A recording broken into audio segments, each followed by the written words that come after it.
हैं और आप इंडियन सेक्युलर फ्रंट की घोषणा कर देते हैं। क्यों ये फ्रंट बनाना पड़ा? एक पीरजादा जो लगातार आप धार्मिक तकरीरें करते रहे हैं, कहा जाता है कि 3000 मस्जिदें हैं, 100 सीटों पर प्रभाव है, और फिर आप क्या ये इस धार्मिक प्रभाव को माना जाए आपका जो पार्टी बनी है, या फिर इसकी वजह कुछ हो? नहीं, इसका वजह एक ही है। जब हमने हमारे अधिकार को मांग रहे थे गरीब के लिए, कलकत्ता में एक रैली किए थे 2019 में 31 जनवरी को, तब हमारे जो मांग थे, डिमांड थे, कि हर परिवार में एक नौकरी देना होगा, पुलिस के लिए बुलेट प्रूफ जैकेट देना होगा, हर शिक्षा में संविधान को पढ़वाना होगा, सब कुछ संविधान को जानना होगा। दूसरा बात है जो दलित आदिवासी है उसके लिए जो जल जंगल का अधिकार है उसको वापस करना होगा। दोनों दफ्तर की जो फंड्स है उससे उसके बच्चा को फ्री पढ़वाना होगा, फ्री चिकित्सा करना होगा। उसी तरह से मुसलमान की जो औकात है उसी औकात से मुसलमान को फ्री में पढ़वाना होगा, चिकित्सा का वापस करना होगा। और हिंदू भाई बहन के लिए जो देवत्व संपत्ति है उससे जो हिंदू गरीब माँ भाई हैं उसको भी फ्री चिकित्सा करना होगा, उसको फ्री पढ़वाना होगा। ऐसे हम डिमांड किए थे, वो तो नहीं माना। फुरफुरा शरीफ एक ऐसा जगह है जहाँ साल में करोड़ों लोग आना जाना है, यहाँ एक हॉस्पिटल भी नहीं है। हमने बोले थे यहाँ जो हॉस्पिटल है, सबसे पहले ग्रामीण हॉस्पिटल फुरफुरा शरीफ में शेख अबू बकर सिद्दीक़ हुज़ूर पीर क़िबला का बड़ा लड़का बनाए थे, तो इस हॉस्पिटल को सही से अस्पताल बना दीजिए। दूसरा यहाँ एक विश्वविद्यालय बना दीजिए कि शेख अबू बकर सिद्दीक़ फ्रीडम फाइटर भी हैं, ये भी तो नहीं किया। फिर भी जब सीए भी लागू हुआ, मतलब वो जो कानून होने जा रहे थे सुप्रीम कोर्ट में, 8 MP वहाँ थे गैर हाजिरी हो, उसके विरुद्ध न करके चले आए थे, तो हमने बोले तो उसको खारिज कर दीजिए, हम दूसरा वोट देकर आपको जिताएंगे। दूसरा आप सुप्रीम कोर्ट जाइए, इस कानून के विरुद्ध आप केस करिए। उस रोज़ में रात में हमारे घर में हज़ारों से पुलिस भेजा, सिर्फ इस बात के लिए कि आपने कहा था कि आप कोर्ट में इसको चैलेंज कर दीजिए। बस ये तो हमको पूछने का बोलने का हक है, हम सीएम को नहीं बोलेंगे। तब हमने सोचे थे हमको गरीब के लिए अपना एक पार्टी बनाना चाहिए, इसी इरादे से हम एक पार्टी बनाए जहाँ से हमारे संविधान ने जो अधिकार दी वो अधिकार गरीब को हम पहुँचा देंगे, पिछड़े के पास साथ देंगे। अपने संवैधानिक अधिकारों का इस्तेमाल करके आप एक पार्टी बनाते हैं इंडियन सेक्युलर फ्रंट, और फिर ये मोर्चा जो है कांग्रेस और लेफ्ट गठबंधन के साथ में आता है, संयुक्त मोर्चा बनाता है। हमने देखा है जब हम बंगाल की तैयारी कर रहे थे या जब हमने सियासी इतिहास पढ़े हैं कि कांग्रेस और लेफ्ट दोनों के आपस में लड़ाई का एक लंबा इतिहास रहा है 1967 के आसपास। अजय मुखर्जी की सरकार और CPM की सरकार एक साथ बनती है, फिर वहाँ पर टूट होती है, और उसके बाद से पूरा इतिहास रहा है। आपको क्या लगता है कि ये जो CPM और कांग्रेस है, इनके साथ अगर आप आते हैं तो आपकी ये पूरी मांग कर पाएंगे? देखिए, अगर संयुक्त मोर्चा का सरकार बने तो हम पहले से बोले कि जहाँ जहाँ हम सीट देंगे उस जगह जो सीट नहीं देंगे बाकी जगह उसको सपोर्ट करेंगे। इसीलिए सरकार का एक पार्ट तो हम भी रहेंगे। ठीक है, तो हमारा जो मांग है तब तो हम बोल पाएंगे। बोलने का जगह तो है और करने का इरादा है, बोलने का जगह है, तो बेशक हम कर पाएंगे। जब इतनी ये चीज़ें थी तो आपको 26 सीटें ही क्यों दी संयुक्त मोर्चा ने? 30 सीट लेफ्ट ने दिए थे, हाँ। कांग्रेस तो हमको सीट नहीं दिया, हाँ। लेफ्ट ने सिर्फ सीट दिए हैं।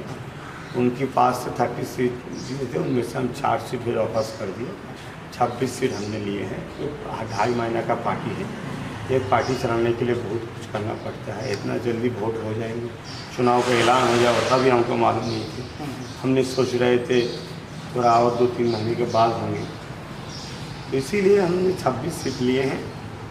और हम चाह रहे हैं जो आज जो जुल्म हो रहा है, इस जुल्म को बंद करने के लिए, तो उस जगह हम ज़्यादा आपस में बात को लेके कुछ डिवाइड करें तो उसके लिए नुकसान होगा, इसीलिए हमने मान लिया। कुछ जो पॉलिटिकल कमेंटेटर हैं वो दिल्ली में बैठे हों या कोलकाता में बैठे हैं, वो ये हमेशा से कहते आ रहे हैं, खासतौर से ओवैसी का आरोप लगाते आ रहे थे कि ये बीजेपी की बी टीम है जिसका जवाब वो खुलकर देते रहे हैं। एक आरोप ये आप पर भी लग रहा है कि आप जब TMC का सीधा नुकसान करेंगे, इसका सीधा मतलब ये है कि आप बीजेपी को फ़ायदा पहुंचाएंगे। बात दरअसल वो नहीं, बात हम मुसलमान हैं, कोई नहीं चाह रहे हैं कि मुसलमान बात करें, मुसलमान आगे आए, मुसलमान ऊपर जाए।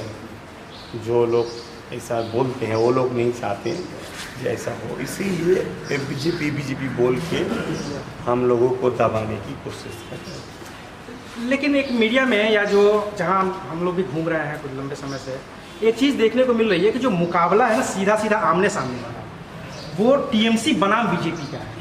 तो आप हैं संयुक्त मोर्चा में, तो आप अगर टीएमसी का नुकसान करते हैं तो सीधा सीधा फायदा तो बीजेपी को पहुंच ही रहा है ना। टीएमसी बनाम बीजेपी का फाइट है, लड़ाई कहाँ हो रही है? जो टीएमसी है वही बीजेपी है, जो बीजेपी है वही टीएमसी है। इसमें लड़ाई है तो इंसान को बेवकूफ़ बनाने के लिए दोनों मिल के ऐसा ड्रामा कर रहे हैं, ये सब एक ही है।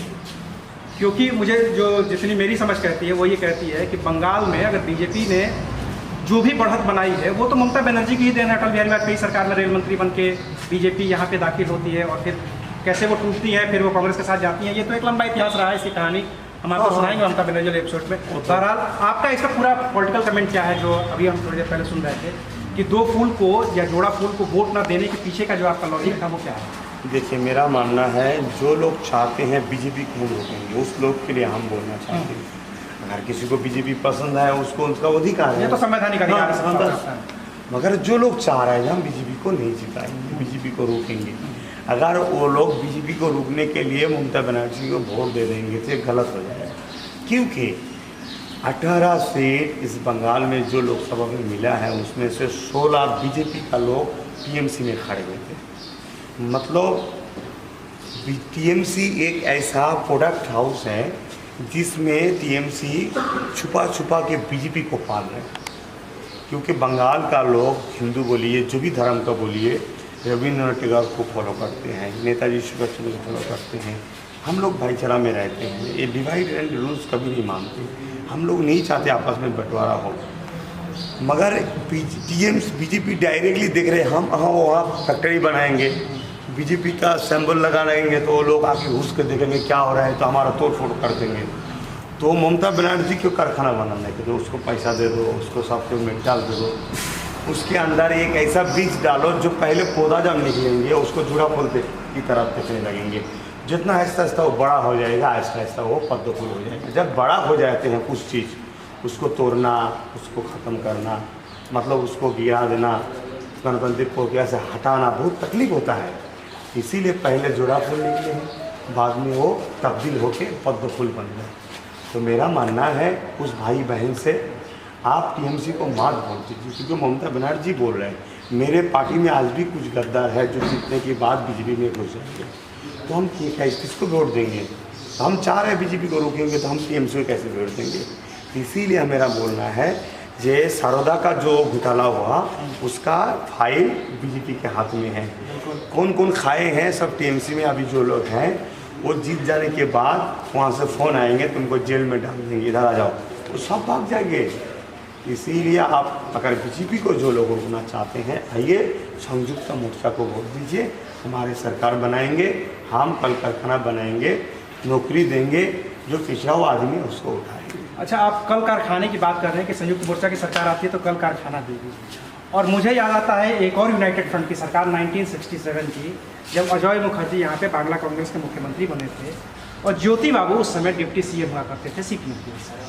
और वही वो दौर था जब बंगाल एक बहुत समृद्ध कल कारखाने वाले देश हुआ करता था, कल कारखाने वाले राज्य हुआ करता था। बहुत सारे बिजनेसमैन थे, बिरला के लोग थे यहाँ पे, घनश्याम दत्त बिरला यहाँ हुआ करते थे। और सब उसी सरकार में, सीपीएम की सरकार में इतना आतंक बढ़ा था कि यहाँ से कल कारखाने वापस चले गए। और अब आप फिर से किस भरोसे के साथ कह रहे हैं कि सीपीएम और कांग्रेस की सरकार आती है तो यहाँ कल कारखाने लग जाए? पहले बात है, ममता बनर्जी आने से पहले जो कुछ कल कारखाना है तो ममता बनर्जी ने नहीं बनाया, दूसरा सरकार ने बनाया। दूसरा बात है, हम तो तब नहीं थे जब ज्योति बसु की बात बोल रहे थे, हमको मालूम ही नहीं। तीसरा बात है, हम तो अभी इसी के साथ जुड़े हुए हैं। मैं अपने आप को समझते हूँ, पहचानता हूँ, मैं इसी के साथ जुड़े हुए हूँ।